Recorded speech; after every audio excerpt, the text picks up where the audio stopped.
मैं ओशो को ऋषि नहीं मानता, जबकि देवराहा बाबा को ब्रह्मर्षि माना जाता है। क्यों ऐसा हो रहा है? जबकि निखिलेश्वरानंद जी, डॉक्टर नरेंद्र श्रीवाली जी को भी ब्रह्मर्षि का उपाधि दिया गया है। ऐसे में मैं ओशो को ऋषि नहीं मानता हूँ और देवराहा बाबा को पूरी दुनिया ब्रह्मर्षि मानती है। आज ऋषि पंचमी है और ऋषि पंचमी के शुभ अवसर पर हम लोग भारत के या फिर दुनिया के सभी ऋषियों को एक साथ याद करते हैं।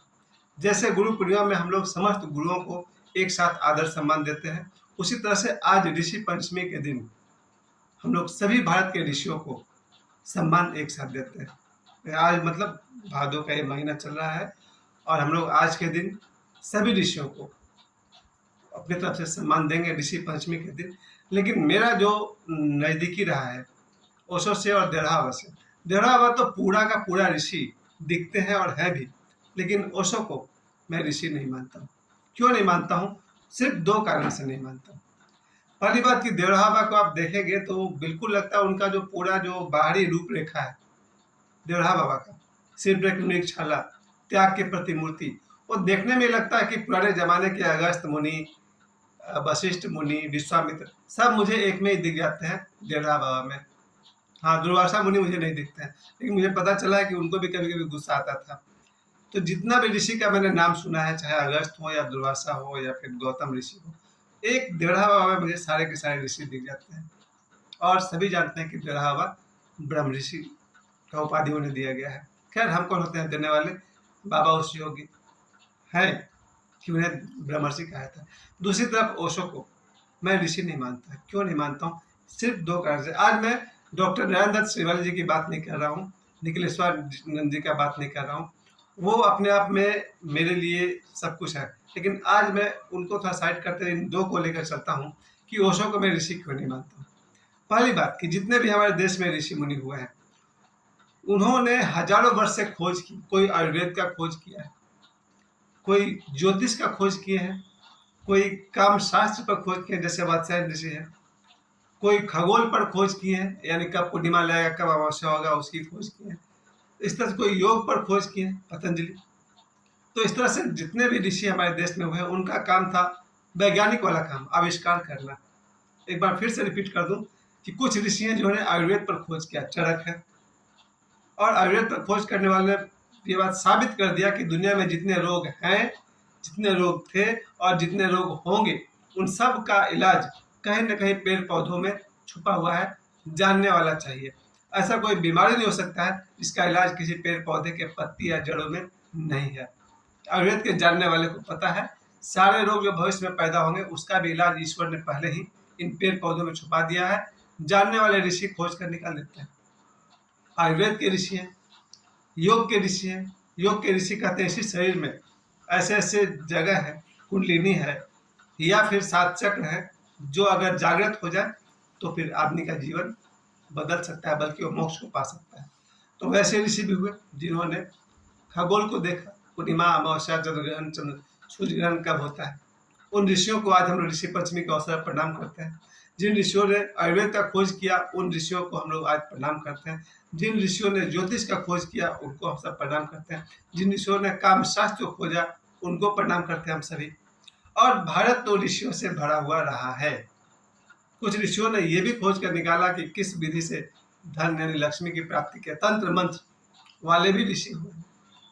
ऐसे भी ऋषि हैं जो कुछ मंत्र के उच्चारण से अग्नि प्रकट कर सकते हैं। और ऐसे भी ऋषि हुए जिन्होंने कुछ मंत्र के उच्चारण से लोहे को सोना में परिवर्तित कर दिया। तो ऋषियों की संभावना अनंत अनंत है। और आज ऋषि पंचमी पर हम उन सभी ऋषियों को बहुत बहुत प्रणाम करते हैं। और देवराहा बाबा के विषय में तो सभी जानते हैं कि हम जो कल्पना कर सकते हैं उससे ज़्यादा वो करते थे। और दूसरी तरफ ओशो है, जिनके सिर्फ दो कारण को मैं लेकर चल रहा हूँ कि मैं उन्हें ऋषि क्यों नहीं मानता हूँ। पहला कारण है क्रोध और दूसरा कारण है काम वासना। एक बच्चा बचपन से लेकर के मरने का दिन तक क्रोध का गुलाम बना रहता है। बच्चे को भी गुस्सा आता है, बूढ़ों को भी गुस्सा आता है, जो बिस्तर पर है उनको भी गुस्सा आता है, जवान को तो आता ही है, और स्त्री को आता है, पुरुष को आता है, रोगी को आता है, निरोग को आता है, सबको गुस्सा आता है। और गुस्से को लेकर ऋषि मुनियों ने दो बात कही। एक तो उन्होंने कहा कि गुस्सा मत करो, दूसरी बात कहा क्रोध का दमन करो। ये दो ही सूत्र सभी ऋषियों ने दिया है। क्रोध नहीं करो, क्रोध का दमन करो। और बचपन से लेकर के मरने का समय तक आदमी क्रोध करता ही रहता है और बुरा भी लगता है कि हम ऐसा क्यों कर रहे हैं। कभी पत्नी को, कभी बेटा को, बेटी को, कमजोर को ही क्रोध किया जाता है। राह चलते ड्राइवर, खलासी, जो कमजोर मिल जाए उस पर क्रोध निकलता ही रहता है। बॉस को, अपने स्टाफ पर। आज हम लोग दोपहर में देखे भी थे। तो सभी लोग क्रोध से परेशान हैं और क्रोध का जो उपाय ऋषियों ने बताया, आज पूरी दुनिया ऋषियों की बात सुन रही क्या? क्योंकि ऋषि कहते हैं क्रोध मत करो, क्रोध का दमन करो। कौन कर पा रहा क्रोध का दमन? हाँ, जब कोई आपसे अधिक ताकतवर आदमी आपकी बाइक को ठोक देता है तो आप क्रोध का दमन कर पाते हैं कि भाई ये पैसा वाला है, ज्यादा उलझेंगे तो शाम तक पता नहीं क्या क्या कर देगा। जब कोई पहलवान आदमी आपसे टकरा जाता है तो वहां आप क्रोध का दमन कर लेते हैं। लेकिन वो दमन किया हुआ क्रोध जब आपके सामने कोई कमजोर आता है, जैसे आपकी पत्नी, आपका बच्चा, आपका नौकर, पड़ोसी, जो कमजोर आपको दिख गया, उस समय का जमा किया हुआ क्रोध उस पर निकल जाता है। यह ओशो कहते हैं क्रोध का दमन नहीं करना, क्रोध को देखो, साक्षी भाव से देखो। क्रोध उठ रहा है उसको देखो, जिस व्यक्ति पर उठ रहा है उसको भूल जाओ। बस आपके भीतर क्रोध है, उस क्रोध को देखो। यही घटना अगर गौतम बुद्ध के साथ होती है, वो तो रिएक्ट नहीं करते हैं, लेकिन हमारे साथ क्रोध कोई करता है तो हम या तो रिएक्ट करते हैं या उस समय दबा लेते हैं, बाद में किसी कमजोर पर करते हैं। यहाँ ओशो ऋषि से हट के बात करते हैं। यहाँ ओशो कहते हैं क्रोध को देखो, क्रोध उठा, कहाँ से उठा, क्यों उठा, उस व्यक्ति को भूल जाओ, क्रोध को साक्षी बनो। और मैंने अपने जीवन में देखा है, हमारे 1000 में से 900 क्रोध कारण ही समाप्त हो गया, नहीं तो पुलिस, थाना सब हो जाता है ऐसे क्रोध की वजह से। दूसरी बात जो है, काम वासना को लेकर जब ओशो चलते हैं, सभी ऋषियों ने काम वासना पर अपने अपने वक्तव्य दिए। अधिकांश ऋषि का मत था कि अगर कोई आदमी काम वासना पर विजय नहीं पा सक रहा है तो वो विवाह कर ले, और एक पत्नी व्रती को भी ब्रह्मचारी ही माना जाएगा। अधिकांश ऋषियों का मत था कि एक व्यक्ति एक पत्नी से विवाह कर ले, उसके काम वासना का सोल्यूशन मिल जाएगा। कई बार बड़े बड़े राजा, महाराजा या ऋषि मुनि की एक से अधिक पत्नियां भी हुई हैं। अभी चल रहा है गणेश पूजा, अब गणेश भगवान की 2 पत्नियां हैं, है ना, रिद्धि और सिद्धि। तो ऋषियों ने उस पर जो खोज किया, ओशो क्या कहते हैं 2025 के युग के अनुसार, हालांकि ओशो का युग था 1990 वाला, 1980 वाला, 1970 वाला, जब काम वासना का फैलाव शुरू हुआ। विशेष करके फिल्में देख देख कर लोगों ने काम वासना का विस्तार और बढ़ा। निश्चित रूप से सिनेमा हॉल से हम लौटते थे फिल्म देख करके, तो चारों तरफ जब भी किसी लड़की किसी स्त्री पर नजर डालो तो मुंबई की तारिकाएं मुझे दिखती थी। जिन हीरोइन को पर्दे पर देख कर आ रहा है वही हीरोइन सब जगह दिखाई पड़ती थी। आप रामायण सीरियल देखकर निकलिए तो 10-20 मिनट तक सभी स्त्रियों में अलग ही आदर का भाव आता है। कभी देख कर देखिएगा, आप रामायण सीरियल देख रहे हैं अरुण गोविल और दीपिका जी का, और जरा बाहर निकल के देखिए तो आपको लगता है कि सभी स्त्रियों में देवी के दर्शन हुए। उसी तरह से जब ओशो का युग आया 1970-80 के समय में, काम वासना विस्तृत होने लगा था। भारतीय फिल्म में भी ए सर्टिफिकेट मूवी बनने लगी थी, हॉलीवुड की फिल्में लगती थी, सी ग्रेड फिल्में लगती थी, और काम वासना ने और विस्तार लिया। ऐसे ऐसे साहित्य लिखे जाते थे जो छुपा छुपा कर बेचे जाते थे। कुछ मैगजीन्स ऐसे निकलते थे जिसको सरकारी रजिस्टर्ड था, पर उसमें भी जो चित्र था वो आपके लिए कम से कम सेडक्टिव तो हो ही सकते थे, उकसाने वाले। तो जिस समय ओशो आए उस जमाने में मैगजीन्स में भी काम वासना का प्रचार, फिल्मों में काम वासना का प्रचार, गुप्त रूप से अश्लील किताबें बिक रही है, अश्लील फिल्में बिक रही है। ऐसे में आदमी काम वासना से परेशान रहने लगा, और काम वासना का विचार जब फैलता है तो आप ही को नहीं दूसरे को ही पकड़ता है। एक शुद्ध व्यक्ति का विचार दूसरे को ही पकड़ता है, उसी तरह से एक अशुद्ध काम वासना का विचार भी, अशुद्ध इसलिए कह रहा हूँ कि जब तक ये नॉर्मल है तब तक नॉर्मल है, ये एबनॉर्मल भी होता है, परवर्टेड भी होता है। और जब काम वासना ओशो के युग में 1970 के आसपास में जब काम वासना में फंसे लड़कों ने, अब देखा गया तो किसी भी ऋषि ने इसका कोई सोल्यूशन साफ साफ तो बताया नहीं था। चाहे आप वाल्मीकि ग्रंथ पढ़ें या तुलसीदास का पढ़ें या वात्स्यायन का पढ़ें, काम वासना से ग्रस्त जब नौजवान निकले स्कूल में, कॉलेज में, क्लब में, सिनेमा हॉल में बच्चे 18 साल से कम वाले फिल्म देखने के लिए परेशान हैं।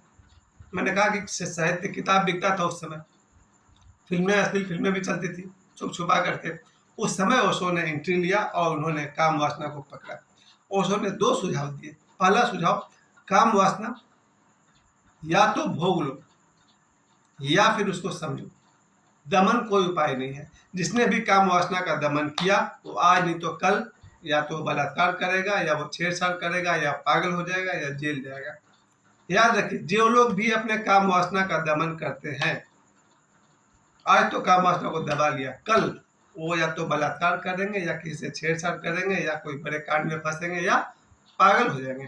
काम वासना के साथ दो ही उपाय संभव था, या तो कोई व्यक्ति काम वासना को भोग ले, या फिर वो काम वासना के साक्षी बने। ये जो उसने दूसरा उपाय बताया, काम वासना के साक्षी बनो, इस पर हम आज 13 साल की उम्र तो नहीं, 17 साल की उम्र से लेकर के आज तक इस पर हम प्रयोग करते गए। जब उसको कहते हैं, जब भी काम वासना पकड़े, काम वासना को देखो, कहाँ से झगड़ा, क्यों झगड़ा, वगैरह वगैरह जो भी था। आज 53 साल की उम्र में मुझे समझ में आ रहा कि काम वासना को देखकर ही, उससे मैत्री करके ही जीवन में आनंद और सुख पाया जा सकता है। अब ये बात तो कोई ऋषि कहेगा नहीं, ऋषि काम वासना की बात खुल के करेंगे नहीं। और 20वीं शताब्दी में ओशो को छोड़ करके, चाहे वो साईं बाबा हो जाए, चाहे देवरा बाबा हो जाए, या योगानंद हो जाए, विवेकानंद हो जाए, विवेकानंद शुरू में ही चले गए 1904 में, किसी ने भी काम वासना के विषय पर बात नहीं किया, सिर्फ ओशो ने बात किया। और सिर्फ इसलिए किया कि काम वासना जितना आदमी को उलझाएगी, उससे निकलने का सिर्फ एकमात्र साधन है साक्षी भाव। और साक्षी भाव आता है केवल ध्यान करने से या ध्यान पूर्वक जीने से। ऐसे में मेरा जो दो कमजोरी थी, मेरी दो कमजोरी, क्रोध और काम वासना, जिससे कि मैं जन्म से लेकर आज तक परेशान रहा हूँ। क्रोध और काम वासना, इन दोनों का उपाय ओशो ने क्या बताया? साक्षी भाव। साक्षी होकर देखें क्रोध को और काम वासना को। ऐसे व्यक्ति को मैं ऋषि मान लूं? नहीं, ओशो को मैं ऋषि नहीं, अपनी आत्मा मानता हूँ, अपना परमात्मा मानता हूँ, और उन्हें मैं अपना भगवान मानता हूँ। आज ऋषि पंचमी पर मेरी तरफ से सभी ऋषि मुनियों को बहुत बहुत कोटि कोटि प्रणाम।